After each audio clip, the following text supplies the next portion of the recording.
right? Welcome y bienvenidos to another episode of Love Learning You. I'm so excited to sit and hold space today with Pragati. I'm trying to work on the correct pronunciation.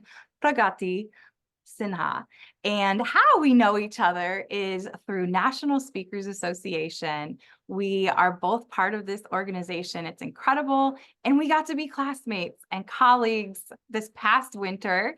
And so we've gotten to know each other a little bit professionally. So I'm excited to get to know you more today, my newer friend and colleague. And I do have many questions we're going to get into, but as with any episode here, to our viewers and listeners and subscribers, if you're listening on your favorite podcast platform or you're viewing this on YouTube on the Educator Aid channel at Love Learning You, be sure you hit follow or subscribe. And also remember, in the show notes is where we link all of our guests' resources, how to connect with them, maybe follow them on their social media platforms. So be sure to check that out and be sure you're following along. And as always, we want to thank you for being committed to becoming a best version of you and continuing on the journey of learning. One thing that really connects me and my guest, I'm going to give her some flowers before she introduces herself. But one thing that really connects us is that we both love learning. And even on, I think, both of our websites, we use the term lifelong learners, as well as we were just talking about how we call ourselves practitioners. We are devoted to practicing our crafts, and however that looks in the different spaces that we both get to consult in. And with some things, honestly, we got a chance to connect outside of class. And I was just so grateful for that time. So 3 words that I want to give you some flowers with today are generous, insightful, and reflective. Those are words that come to mind for you. And also, I know that you're a very devoted mother and family lady. And so I'm just excited for guests to learn a little more about you and also just your expertise and skill set and how you serve clients. So without further ado, thank you for being here. Welcome to the show. This is our guest, Pragati Sinha. Thank you so much, Justine. Those were really wonderful flowers. Thank you with all the gratitude in my heart. And again, thank you so much for the opportunity to be here, to share the space with you and talk about my life, my work, and just, get to hang out with you and learn more about what you do and share what I do. So it's wonderful. Thank you so much for the opportunity. You're so welcome. And I wonder, is this what happens as we get older? Our hangouts with people are on podcasts? I think so. I think so because you organize it and you plan it and then you confirm it and Yeah, then you're finally hanging out. Actually, it's funny. I saw that the other day on social media. It's like we don't hang out anymore. So that's actually where I picked up the word. I was like, this is a hangout for me. it So is. I think, and that's especially if you're in the world of being an entrepreneur like we are, you have some flexibility and cool ways to maybe connect with people. And I love doing that around shared just passions. And I that's why I loved having virtual coffee with you because we both exchanged some things and you shared so many things. I was like, oh, I didn't even think of that. So I think yeah, it's really powerful that no matter where you find yourself today, if you're listening or watching, I feel led to say, plug into a community, even if it starts out virtual and you feel like, oh, I don't know. And I was a little nervous, like to join our National Speakers Association stuff. Like we had no clue what to expect. And we had people from all generations, all different professions. But anyways, I'm excited for this conversation. So let's get into it. Our first segment is kind of like speed dating, but it's called Cultural Connectors. And it is where we get a chance to learn some fun nuances, some fun details and things about our guests before we dive into more of your professional world. And it's also a fun way to get to know a little bit about you personally. So my first question, because I'm a total bookworm, is what are some of the books on your bookshelf right now? I have a lot of books on my bookshelf. I am a reader, but as you mentioned, I have two little ones. So these days, the time that I get to read is quite limited. So my TBR pile is very, very high. Yeah, me too. Yes, but the one book I would say I'm savoring right now, and the reason I use that word is because I've really been reading it for a very long time. It's called The Mountain Is You by Brianna Weiss. Ooh. And I came across this book maybe about 6 months ago. I bought it literally the same day, and I have been going back and forth on reading it just because it's a little hard for me to read. It's because she makes you think about a lot of things that you do, about your conditioning, about your life, Mm, about your life plans. And so when I first started reading the book, it just started feeling like these uncomfortable questions were coming up about things. And I kind of put it aside and I said, okay, I'm not ready to deal with something like this right now. So I have recently picked it up and I'm savoring it because I really need to go back and reread pages and kind of really dig into a few things, quite a few things. It's full of wisdom, it's full of knowledge, it's full of insights, and it's full of me ideas that might make you feel a little uncomfortable about, your outlook on life. So it's a wonderful book. If you ever get a chance to read it, I would highly recommend it. Having said that, I have not finished the book, but it's just because it's taking me, time to go back and forth and really understand, the true meaning, and it has a direct impact on my life. I will say that. So, um, in a profound way, in a good way, but yes, but I'm so glad you shared that. And thank you for just even kicking off so vulnerably because it it is hard. First of all, it's hard to even well, okay, let's be real. It's hard to pick up a book some days because we're so busy, just in general in life.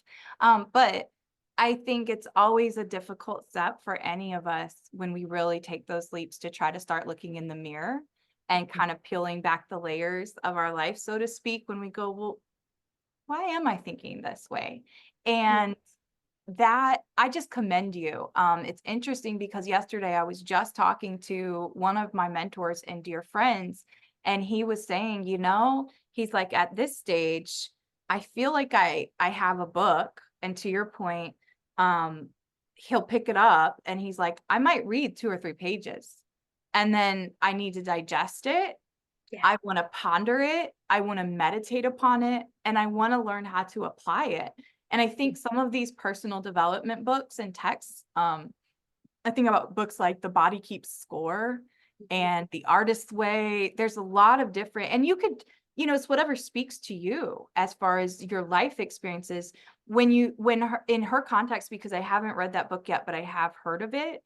What is it dealing with trauma? Is it mainly just your, like you said, the conditioning of and the programming of how we get to our way of thinking and how to unpack that? Like what all is the mountain that she throws out there?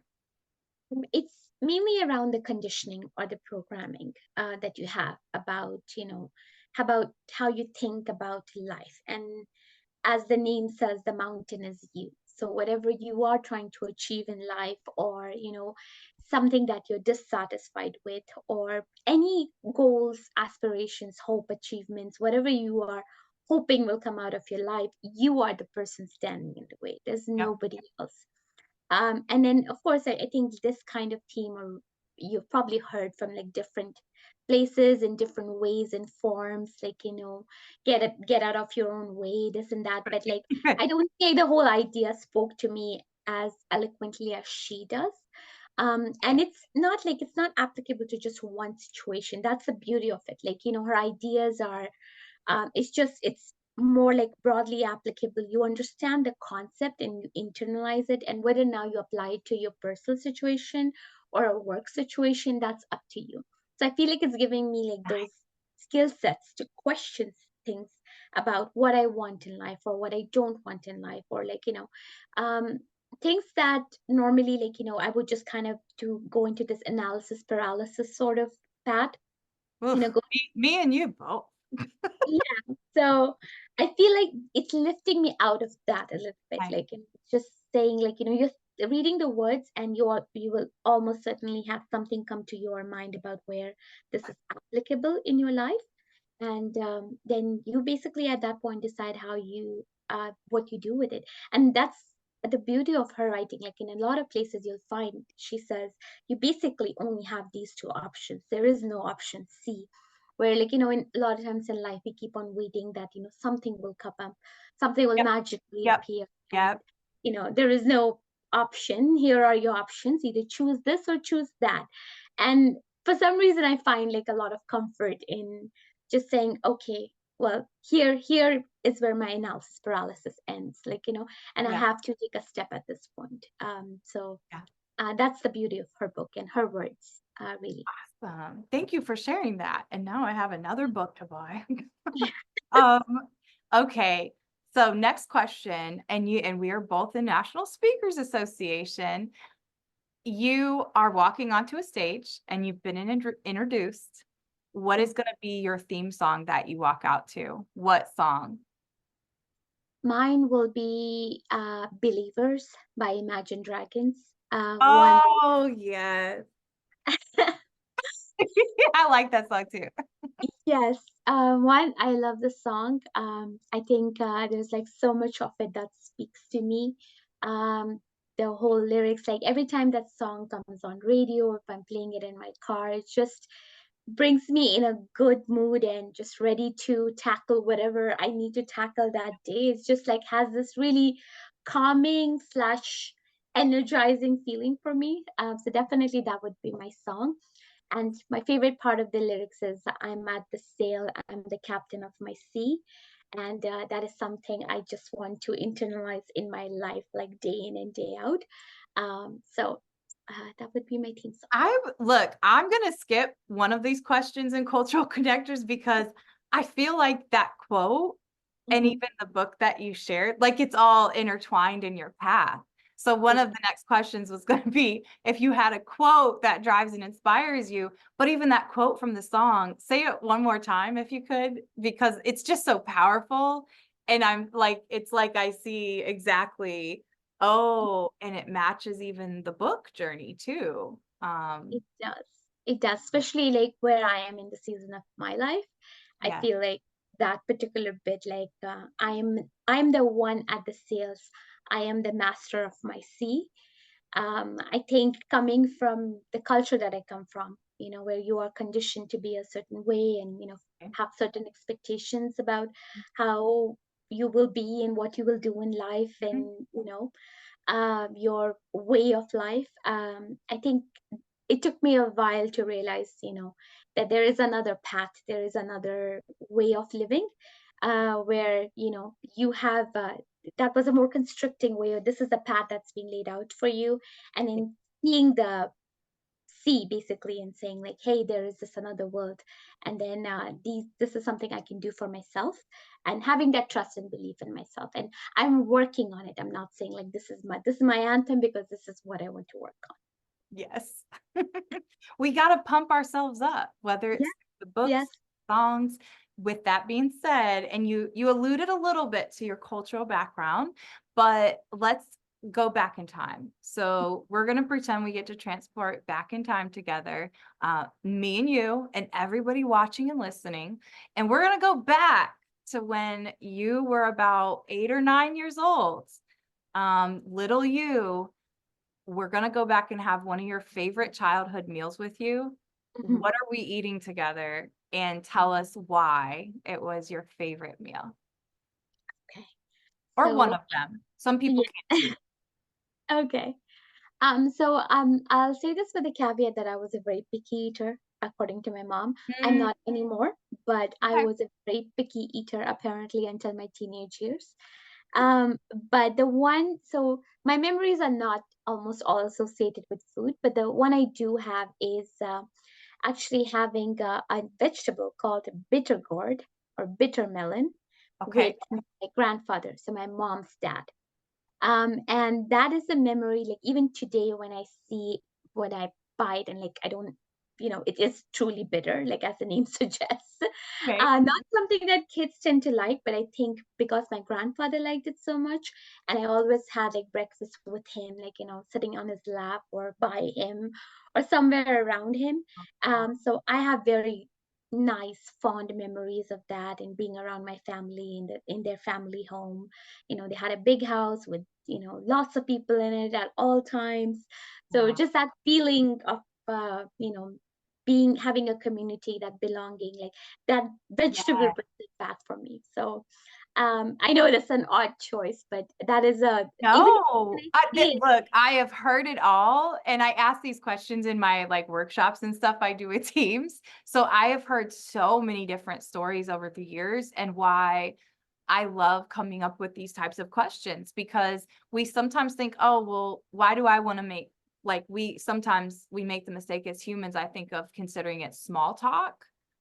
And that is something that I think is so powerful in this concept, even for ourselves as we reflect, is to ask ourselves these questions. Because also, to your point about how we become kind of programmed and conditioned by family values and norms, religious values and norms, the schooling institutions that we attend, the countries that we happen to live in or be born in, all of these things, Yes. they they can pile up these layers Hmm. to where then we do actually forget kind of the essence of our soul Yes. and who we are and the things we love, and or we shut it off and go, well, that's silly. I Hmm. ate that, or I did those things when I was 8 and or 9, instead of, okay, well, who told you you can't go skipping outside as a 30-year-old? I don't know. And that might be a silly example, but it is the core of examining, why am I holding on to this belief? Yes. Why do I believe what I believe about XYZ, whatever that thing is in our lives? And is this belief harmful to myself or anyone else? Absolutely. Absolutely. Yes. So that makes sense to me, regardless of what you choose. So you talked about growing up in a big home. Were Hmm. you in an intergenerational home where you always got to be around your grandparents, and also tell us where that was at geographically, where you grew up a lot of your childhood. I'm going to get into professional next, you all. So she has some degrees, Cornell, University of Toronto, some certifications. So she's been around, but tell us a little bit about younger you, and where is this big family and the beautiful community that you have with Bitter Melon, of course. Uh, awesome. So we are, so this is actually in Patna, Bihar, which is a small town in northeastern India. That's where my family is from. And so this was a home of, so this memory is from the home of my grandparents, my mom's parents. As I said, like big home, lots of people all the time, lots of things happening at all times. But I lived there until I was about like 10 years old. And then my family moved to New Delhi, where I was born in a nuclear family with just my parents and my brother. And then from there on, I've mostly lived like in a nuclear family, more or less. Okay. So that transition going from like a joint family to like just, just a parents and, my sibling, was quite difficult for me at the time, especially for 10-year-old me. Ah, And but I think having gone through that experience when we later moved from New Delhi to Toronto in Canada, that transition for some reason was a lot easier for me. just because maybe because I'd already been living, apart from like this big family that I had in Patna. Um, Part of it was that, and part of it was I felt like even culturally, for some reason, Canada was a lot more accepting, or is a lot more accepting of others, you know, Mm. than sometimes even within India. If you move from one region to another, people can be quite, segregating. A good And that was, question too, because yeah, we have listeners, about 50% of our listeners are in the United States, but then we have listeners in about 40 countries. So I will probably ask a little follow-up questions just for my own learning and many of us who are not Indian. So when you're growing up there, talk to me a little bit about, I'm very familiar with obviously the systemic racism and those constructs within the United States context. There in India, can you break down for listeners and viewers and myself, do you see a lot of that segregation coming from religious groupings and practices, colorism, economic status, or tribal lineages? Like what is the thing? Because every country has their reasons for segregation, and what do you see most common, or is there a most common, or none of those? there's everything, I would say. Yeah. I think coming from that, and I feel bad saying that, but and Indian people can also be like the most accommodating, the most generous people. And, if you are, there's lots of goodness in India, no doubt about it, and in our culture, in our tradition. And we talk about multiculturalism even within the country. We have 28 languages. I believe it's 28. I don't know the official number right now, but there's quite a few languages, and for the most part, it's celebrated. But there's also that undercurrent of, you know, division on based on so many factors like religion, caste, color, Language, it's like education. language, education, income. There's like no end to it. So I like think so a like lot the so of like the institutions of the whole world. pretty No, much, yeah, pretty yeah, much, yes, yeah. yeah. But I think I probably like, if I go back to my experience, like which was like mid 90s when I moved from, Okay. Patna to New Delhi. So New Delhi is like, metropolis, Yeah, happening place, capital yeah. city and all of that. We also moved in at a time where like my hometown wasn't in the best of shape in the on the political sense and the way it was Got it. viewed even in India because of certain like politicians and things Yeah, that they were yeah. doing. So it had a very negative impact on, when we moved. And even today, there's quite a bit of stigma around, where we come from. People just make stuff up. So at this point, I've stopped caring. So I am like, I if somebody brings it up, I'm very strongly, this is where I'm from. You think whatever you want to think, you can do and whatever you want with that knowledge. Well, and that's the thing. I do think, especially our generation and the younger generations, I do think I'm seeing more and more, many of us just say exactly what you did, which is, I am who I am. And I am divinely created just like every other being on this planet. And we these systems were created in a way to control people and to divide people. Yes. But it's a powerful thing when we can see past those things of like degrees or money or religion and be able to go, and also this, I see you and I accept you just as you are and for who you are, because essentially that is going to continue to bring more positivity to our entire world and more love to our entire world versus someone going, you're not allowed here, you wear that. Like, and that's how silly some of our beliefs are, which is why the book you started with and recommended is pivotal. And those types of books are pivotal, I think, in our journeys, Mhm. because if we don't stop and go, well, why am I thinking this way, or why do I only think this is possible, to your point, it usually only comes back to something silly.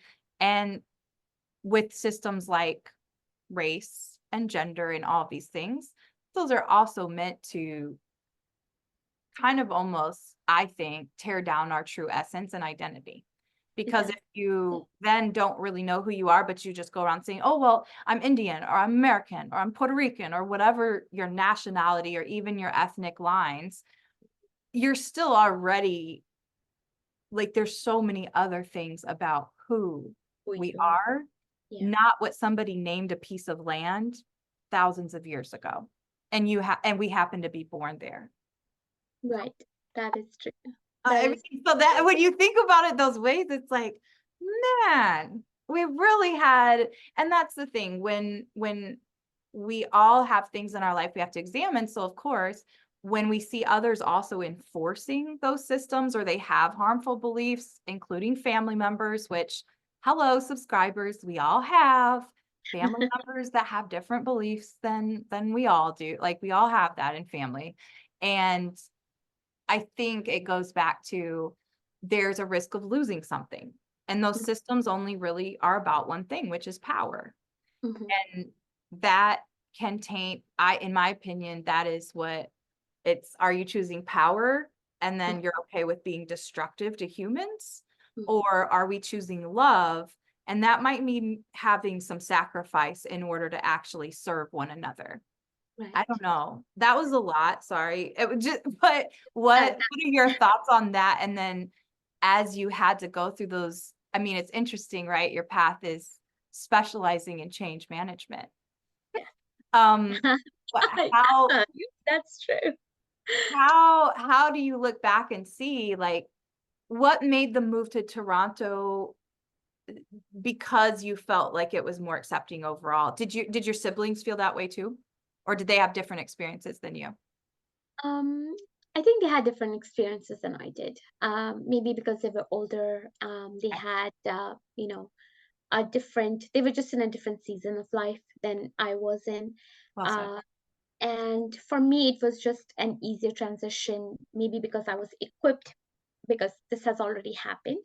And two, I don't remember feeling a friction when I was trying to, or when I was basically, introduced to this new culture. It was just, or maybe I picked up more habits and interests and things that were more aligned with, Yeah. the existing culture. I don't know what it was, but if I think back to that time, I don't remember feeling any kind of resentment or friction trying to, you know, Nice. settle down in Canada, but I still have feelings of discomfort and, agony, anxiety when I think about the first transition. Like, maybe I don't remember the details, but I definitely remember the feeling that I had. So that feeling did not happen again. So I was very happy about that. And my mom was especially happy about that because she saw me go through that transition once and she was not looking forward to having the same transition again. And initially, before we moved, I was probably the person who was most opposed to it because I had, friends there, I had life there. I never really thought about leaving India or going anywhere. But my parents wanted to move for like a better life for us and better education and things like that. And I was like, no, I don't really want to go. I don't want to leave my friends behind.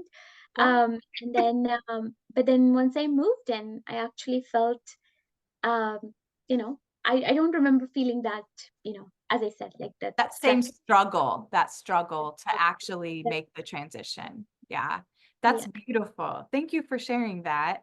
Now I'm going to share my screen really, really quick, only to put this out there again. Check the show notes because her website will be linked.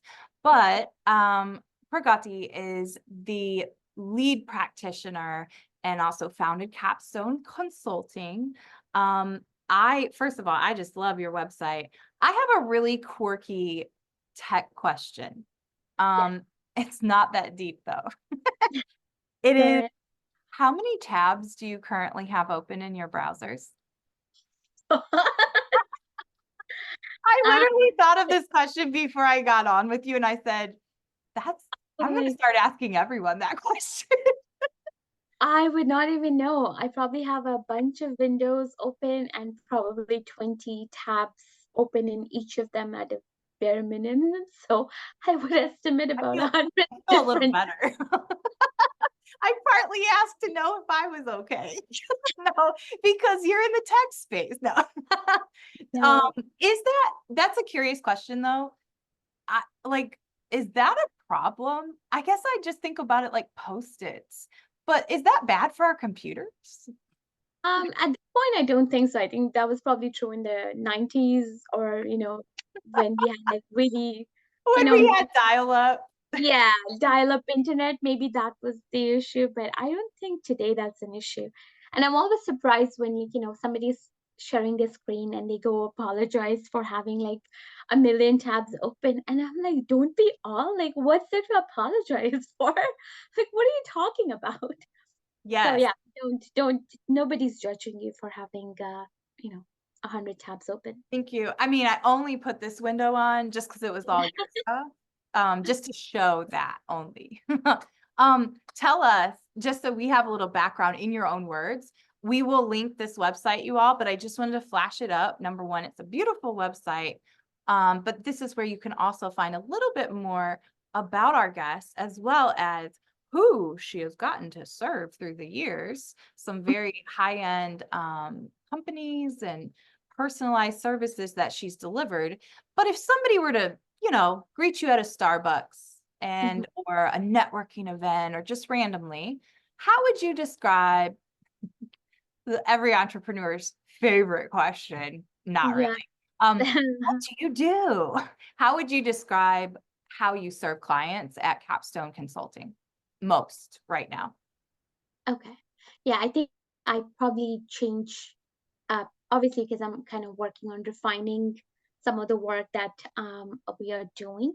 Uh, but at Capstone, like our focus or the reason I founded it was I really wanted to focus on doing, simplifying this whole idea of tech implementations. We usually talk about business transformation projects. So I do end-to-end support of business transformation projects, which start from discovery, where we understand your needs, right down to adoption, where your people are actually using the solution or technology that we've implemented together. Beautiful. Um, and again, business transformations feels like a very heavy word when sometimes you're just talking about technology implementation or process change. But it took me a while to realize, and what I want even my clients to know now when we work Mhm. through a project is, we call it business transformation because even though you're implementing just a piece of technology, you're affecting the way people work, the way people think, and the way people think about their work, how your customers buy, where they buy, how they see you, where they see you. It changes, it has so many ripple effects. Just this one piece of technology that you're implementing, that your project is truly a business transformation. You're changing the way Yes. you're running your business. You're not just bringing in a piece of tech. So I really want to kind of have that awareness with my customers, my clients, when we kick off a project. And in order to achieve that and to achieve the right ripple effects, you have to make sure you're building the right thing. And that all starts with Mhm. having really good discovery, as in really understanding your needs and making that plan for implementation. And that's where I feel like Capstone shines, because that's been like my work. For the last 10 years, I have Mhm. really focused on just making sure that for these kinds of implementation, we are building the right thing, building the strategy before the implementation. So I'm really passionate about that. Very, um, well, and when I've heard you talk about what you do, quote unquote, before, you're very comprehensive. And that was something I noticed too about both of our models, which is not always the easiest when you are trying to scale and evolve a business. But it was something I think that we're both still on that journey and still, number one, always in continuous improvement process because we are devoted learners of our crafts, but also that, to your point, if you're marketing business transformation, there are many firms and other organizations you go, oh, well, no, you're implementing HubSpot as your CRM. Mhm. That's the one step. And so that resonated with me how you approach it because no. Is that even the right vehicle? Is that the right product? Is that the right approach and strategy? Is that the right monitoring system for the ROI? Blah, blah, blah. You're giving that full picture instead of those one-offs that unfortunately I think we saw rise, especially in the .com into the influencer era of Yeah. people just shoddily even selling things to big companies at times. And then you get into it. I think even my own career history as a school leader, there's certain consultants and they say, oh yeah, you need this curriculum, or you need this training and certification for your teachers. You're paying through the nose for their fees, and then they're gone after 2 days of training. And you're like, whoa, where's the implementation map? Where are the outcomes, the inputs, the outputs, the core objectives? Where's the team voice? Like so anyways, I say that as a nerd, like I loved hearing you talk, yeah, about your model, because I'm the same way. And I'm like, well, that wouldn't be okay. That wouldn't really feel right, I guess. Like if I know more comprehensive, it'd be one thing if I didn't know that, or I hadn't learned that as a leader in my industry. But if Mhm. then I feel this responsibility as a practitioner to say, this would actually be a better mechanism and save you money to do it this way, and with Exactly. implementation roadmap based on the context of your current company culture and what the voices of people are saying, your strategic goals, blah, blah, blah. When did you start to put those pieces together? Because you certainly have a lot of not only knowledge, but wisdom and experiences in change management and business transformation. What helped you to start connecting all those dots and go, huh, okay. Being part of a lot of really bad implementations and external consultants pushing solutions on our business Yep, that were not thought out.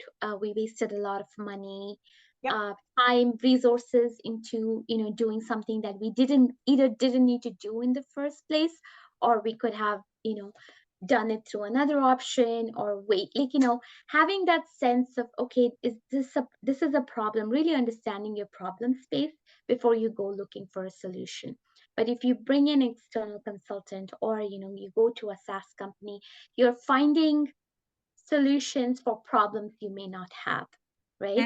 You're just Mm-hmm. looking, collecting band-aids because that looks cool and that looks cool, and I'm just going to bring all of the band-aids and then try to find a problem to solve. And I think that's also something, like, I feel a lot of companies are now doing with AI. They're like, oh, AI is cool, let me bring it in, and then I'll figure out what I need AI for, right? And that's exactly, like, AI is just like any other technology. That's what we do. New piece of tech, wonderful, I need it. What do I need it for? How will I use it? Do I have the use case for it? We don't think about that.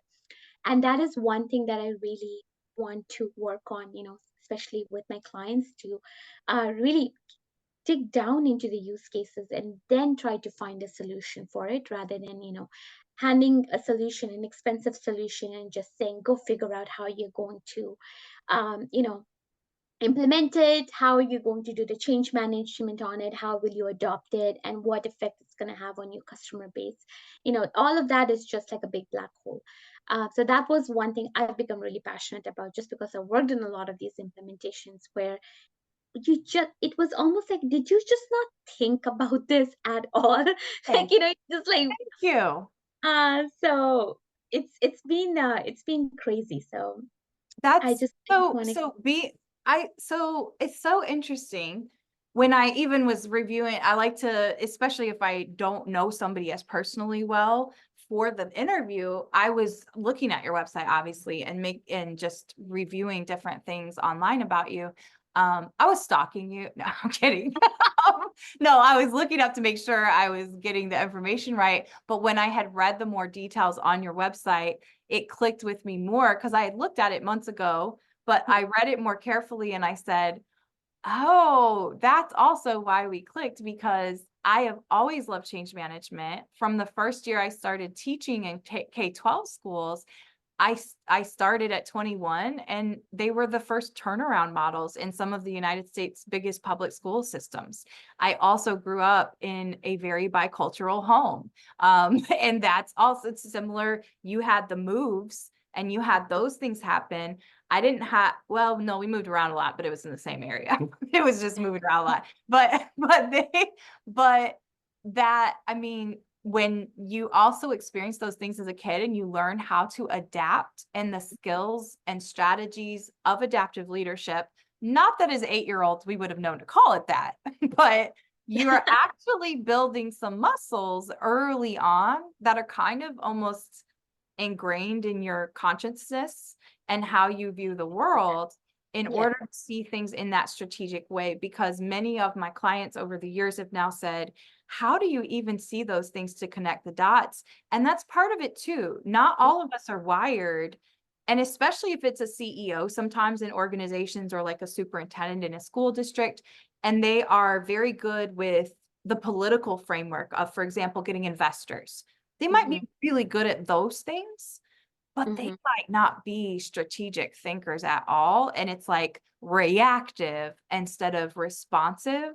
And then even having some type of early warning or early response system to even know if this is our direction, how do we, you know what I mean? So all of the things you named, that's exactly how I built my models. And it was also out of rage and frustration of like, for me especially, it's like, these are children in schools. How does this company feel okay with selling 6-figure products to low income schools? And then you have to think, for me, I go, they had to have known better and they're just selling something. I would also say to my own self, to pick myself apart, that also might be that those leaders literally just don't know how to think strategically. And they really do think this is an incredible product that changes people's lives. Yeah. What are your thoughts on that? Because that's the other thing is we also don't continue to get better if we don't also help our clients. Like if we don't coach them Yes. into like, I'm just seeing it as like often what I find is the strategic plan and the strategic goals in the first place, they need surgery.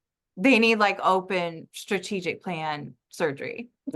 Because to your point, so a lot of places don't even create their own. They don't ask their voices. They often hire an outside person and this person says, oh, just make these your goals based on your bottom line. Exactly, because they have sold the exact same thing to 10 different Yep. companies before you, and they say this is what works, this is industry best practice, without ever getting to know you and your needs and the customers you serve and what their journey looks like. It's just like, a copied and pasted model, framework, methodology, whatever you want to call it, Yep. and then just come back to you and be like, well, this is what's worked, in 10 different places. Meanwhile, if you were to actually go and check with them, they would be dumpster fires for the most part once the person left the building. Yep. And then, so there's like two things that kind of jump out to me, like two memories of while I was working as like an employee within a company on a project. And then, so the first one was we were doing this big mega transformation. And as part of it, we kind of, well, we had like an external consulting company that was working on it. And then as part of that, we overlooked like a certain very critical piece um, of the equation. And then, there was like, then we had to kind of paddle backwards and get the requirements again and make sure just to make it in time. But at this point, the solution that was being suggested to us by the consultants was literally like sending something out on crutches.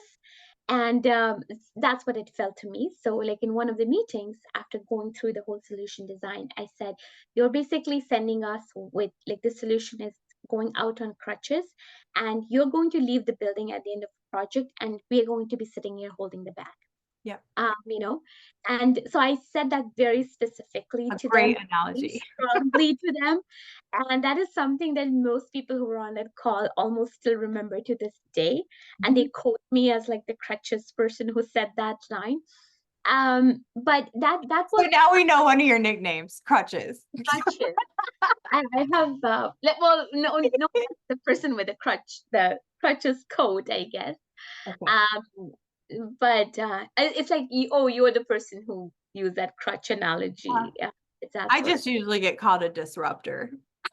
Well, that's Because then it I'm does here's certain. the problem. I can't not say it if I see something and know it.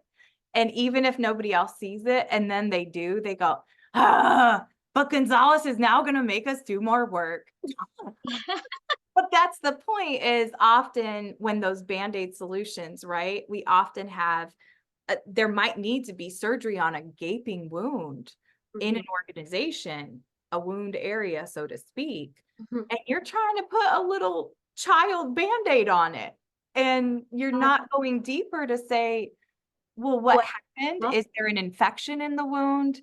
Like all of those pieces that if you liken it to how we would want to be treated by, like, for example, a physician, I Yes. think we would have a very, very different experience, period, in the world, even outside of capitalism. Not that there aren't good things about capitalism too, but that could also be like, okay, like what if we weren't just obsessed with the bottom line and it was more about people than products? And the best companies we know, they do serve people first, and that's why they have higher retention rates and higher outcomes.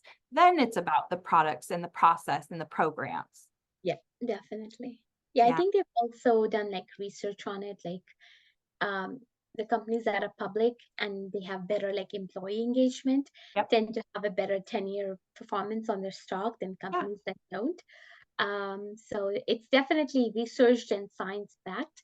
Although it probably feels a little bit less right now with all of the layoffs and things that are happening. Yeah. So I have at this point, I think my view is like everybody just cares about the bottom line, and there's nothing we can do about it. At least for now, I think that's That's just a a good that's a good reminder to me. Thank you for that, my friend. That'll calm me down for the moment.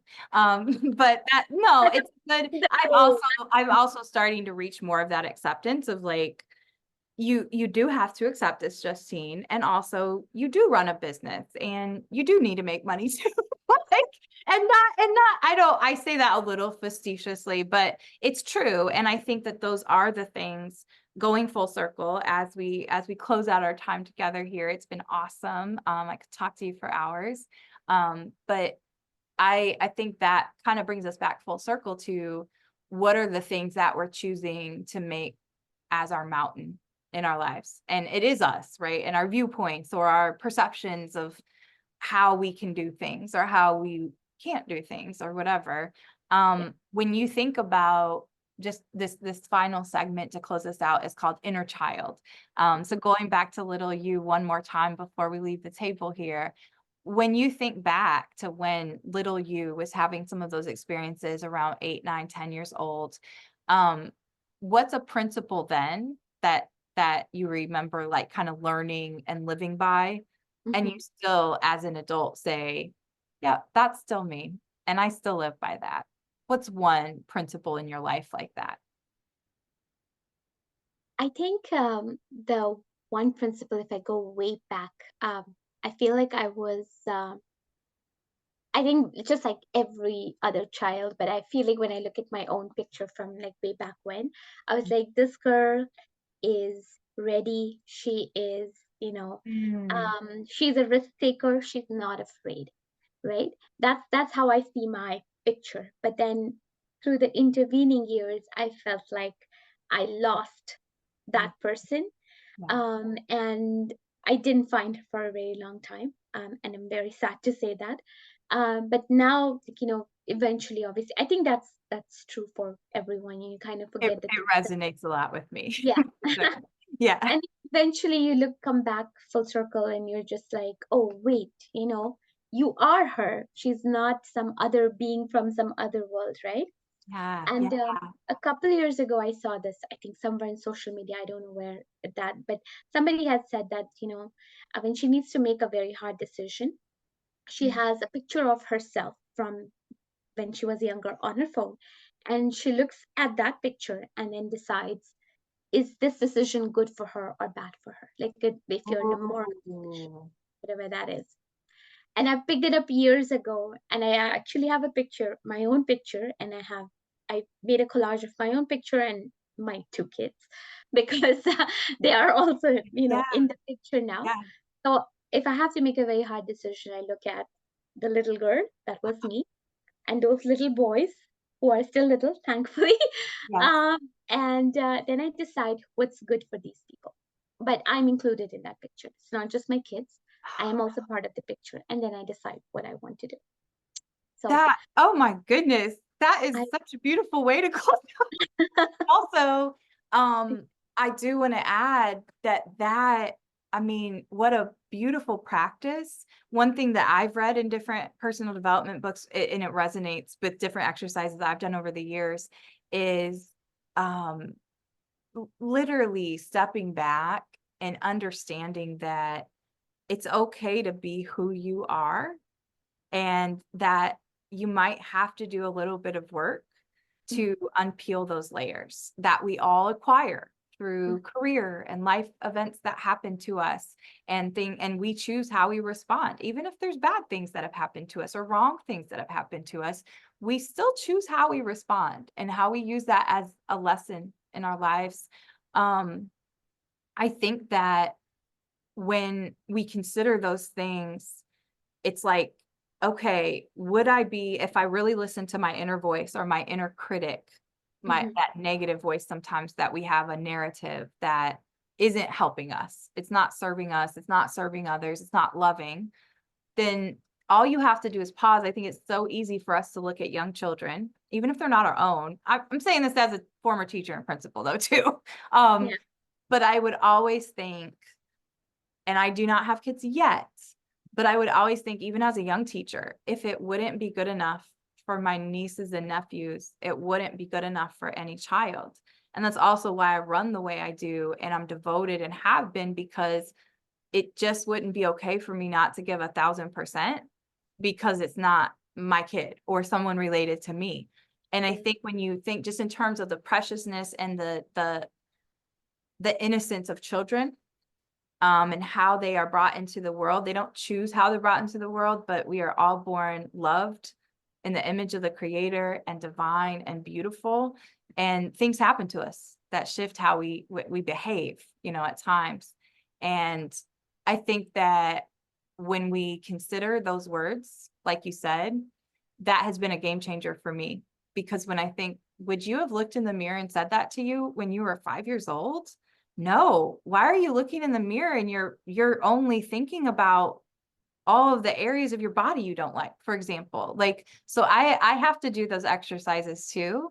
And I would encourage you, listeners and viewers, if you haven't, at least try to find, if you can, try to find a picture of yourself when you were little, and think about, if you were meeting that little you, how would you speak to that child?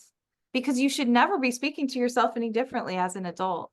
And that's what changes, I think, too, is we start to beat ourselves up. And Mm, many of those things, we should have never even been thinking that way of ourselves. Um, absolutely. we are the mountain. You're right. That is thanks to Brianna Weiss. So I've actually come across a lot of mountain analogies recently. So that's her. And then there's another quote that I really love. This is by Najwa Zebian. She's a Canadian Lebanese poet and author. She Okay. writes, like, her prose is just beautiful. But Ooh, one thank thing that, you. I don't know her work. I'll have to look her up too. yeah, she's fantastic. Like when I read her books, it's just like so soothing to the soul. And she also wrote something along those lines, but it says, these mountains that you're carrying, we were only meant to climb. So Mm, that is something, like, as you grow older, obviously more burdens that you carry on yourself, more baggage that you carry, like, yeah. you have to come to the realization some burdens are not for you to bear. So, Mm, and mm. And we can choose to surrender every day. We can and choose to surrender. Um, it's this very same week, actually, 3 days ago, one of mhm, my dear consultant friends, we co-facilitated a workshop together for school leaders.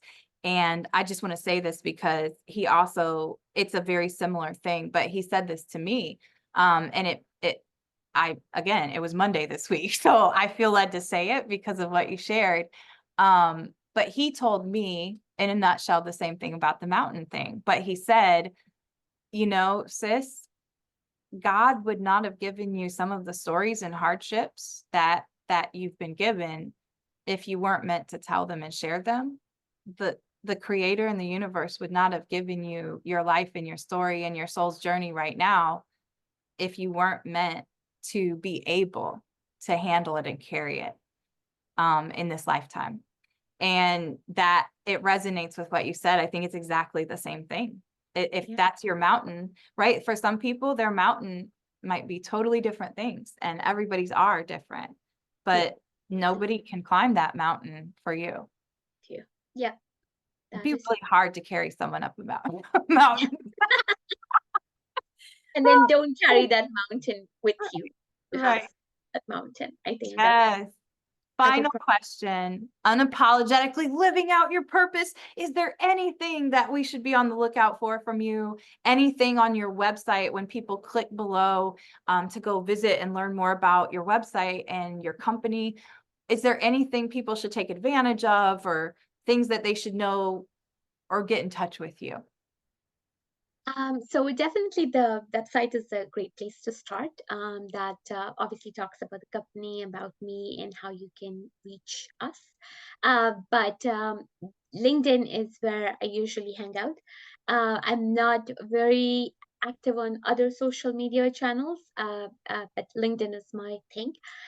So I can definitely, um, you know, come say hi, say hello. I'm always happy to connect on LinkedIn and share any thoughts and ideas that you may have. I'm just really excited to talk to people about, things that they're doing, what kind of excites them about, getting up and doing whatever they do at work or in life. And just happy to connect. So yeah, my website, LinkedIn, or I'm also working on kind of launching a newsletter um, on project leadership. I have a couple of ideas Ooh. around how we can maybe a little bit different than what I normally do, but those are still in the works. So eventually, all of that will be linked to the website. So yeah, if you're learning to learn about business transformation projects, or how to define objectives for your transformation roadmap, definitely would love to chat. Oh, well, I've had a blast hanging out with you a little bit today, and Thank you. I hope that we get to do it again in future. Who knows? Maybe we'll be back in a decade, you all, and we'll be like presenting at a conference together. You just never know. You just never Yes. Yes. you Yes. say decade, 5 years, maybe. Sorry. Who knows? Hey, No. it has been awesome, my friend. Subscribers, viewers, followers, thank you, thank you, thank you. And most of all, thank you for showing up for yourself today.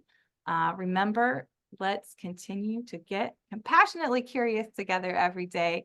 Until next time, thank you, Pragati. I didn't say it correctly. Pragati. Please, please tell us the proper way. Pragati Sinha. Pragati Sinha. Thank you, my dear friend. See you all soon.